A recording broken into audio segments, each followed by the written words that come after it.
हमारी प्रजा की तरह हम भी देखना चाहते हैं कि इस प्रतियोगिता को कौन जीतेगा। आरंभ किया जाए। इस प्रतियोगिता से पहले प्रजा के सामने आपको कुछ और बातें भी बतानी होगी महाराज। वो क्या है? आपके बाद इस सिंहासन पर बैठने वाला अगला कौन होगा? ये आप क्या कह रहे हैं सेनापति जी? राजा के बाद इस सिंहासन और राज्य की अधिकारी इनकी पुत्री राजकुमारी मैत्रा ही होगी।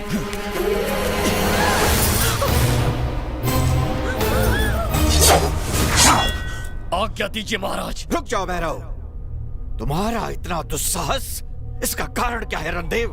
कारण है महाराज, ये इस राज्य को संभालेंगी जो स्वयं पर मुसीबत आते ही आंख बंद करके अपना बदन ढक ले। वो क्या तलवार उठाएंगी?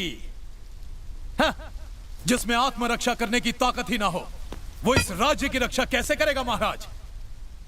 हमारी सीमा पर शेर खान डेरा डालकर बैठा हुआ है, हमारी प्रजा डरी हुई है, थर थर कांप रही है। ऐसी स्थिति में प्रतियोगिता होनी चाहिए, ये जानने के लिए नहीं कि राजकुमारी के लिए अच्छा पति कौन है, बल्कि ये जानने के लिए कि अधिक साहसी कौन है। ये जानना भी अधिक आवश्यक है महाराज कि सिंहासन का उत्तराधिकारी कौन होगा।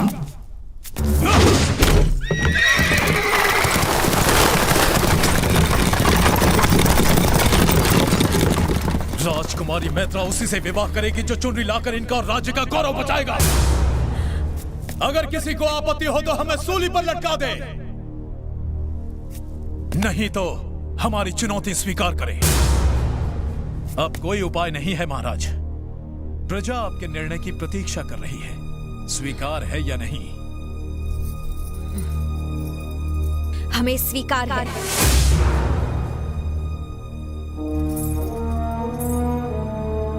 परंतु एक शर्त हमारी भी है। क्या है वो? जो भी पराजित होगा वो ये राज्य छोड़कर जाएगा। क्या बात है, हमें हराएंगी, राज्य से बाहर निकालेंगी और विवाह उससे? वो यहाँ जीवित लौटेगा तब ना। किंतु मैं इन्हें यहाँ जीवित लेकर आऊंगा राजकुमारी। आप अपनी आंखों से देखिएगा, जब शर्म के मारे ये इस राज्य को छोड़कर जाएंगे तो लोग इन पर थूकेंगे।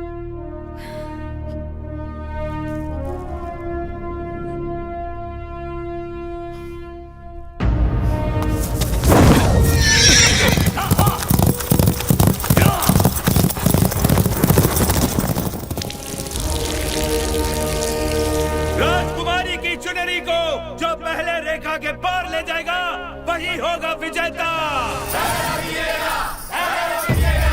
राज्य की सारी प्रजा चाहती है कि भैरव ही जीते महाराज, तो भैरव अवश्य जीतेगा। हाँ जानते हैं, लेकिन यही तो हमारी समस्या है।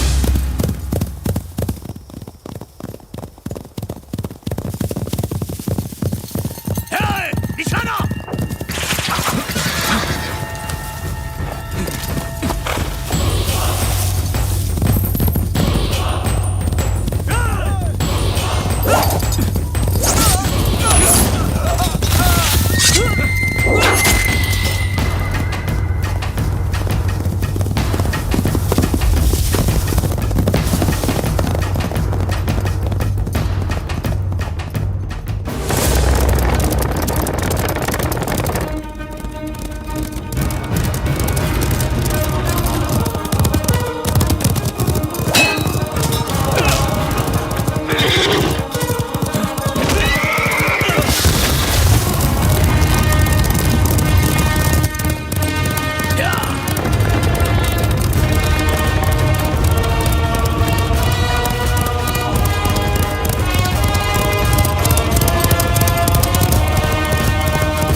शरीर जितना मजबूत है, दिल उतना ही कमजोर। अब क्या करेगा?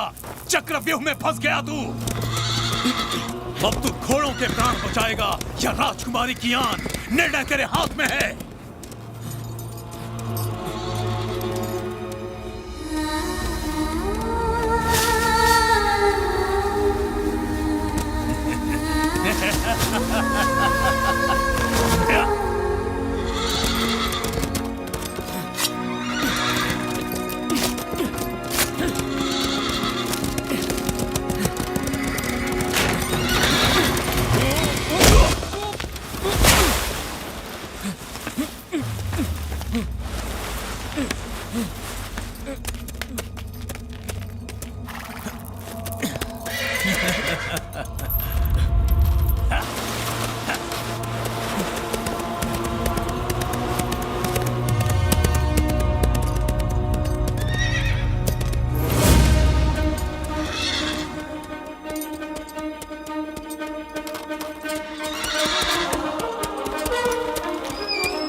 राजकुमारी का सम्मान बचाना है। ये तुम्हारी और मेरी, हम दोनों की अग्नि परीक्षा है। चलो।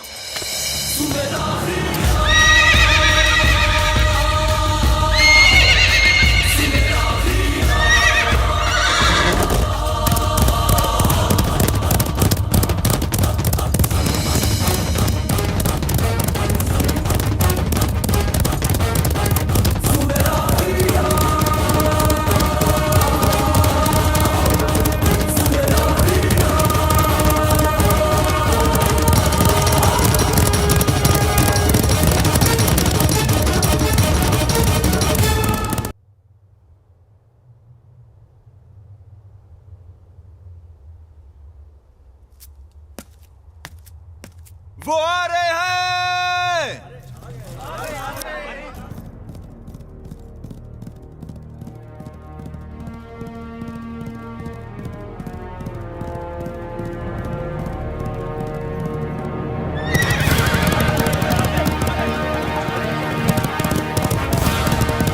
मैत्रा हमारी है।